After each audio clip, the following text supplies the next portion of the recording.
I do think the facilities are really good, got a good name. All the staff, sort of CPD, our lecturing is, I think, of a really high quality.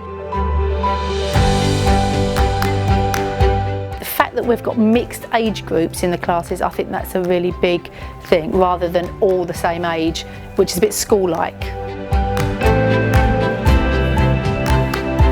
I think it's when we built the salons, the restaurant, it just really made me want to stay here and work in this environment. As you can see, it's a really nice place to work, the aircon on a day like today. I think the students really enjoy it. They don't abuse it, they respect it, because it's like a fully working salon. I think with the employer engagement team, I think it's quite successful. I've had clients, students go on to work in local salons in local areas.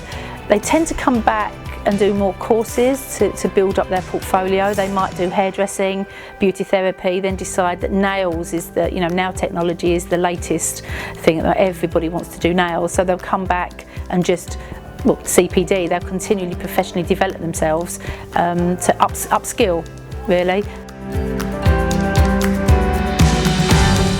If they leave their level 2 course, they can progress on to level 3 and become an advanced stylist.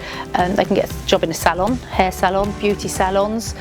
I've had learners go on to work on cruise ships. They work with Dermalogica in the beauty profession, hotels, spas, everywhere that does hairdressing. I can't speak highly enough of the team that I work with. They're very, very highly qualified. We're all very supportive of each other. We can all teach the same areas, more or less, so there's always an infill. So if anybody's off sick, students are never sent home. There's always someone that can cover for the class, which hasn't happened in places where I've worked before. So we wouldn't send the students home just with a piece of work to go off and do. So there's always a teacher available. Hair, beauty, nails, makeup, we've got the tanning room, the spa. It's a very, very good place to work, very good place to be, student or staff.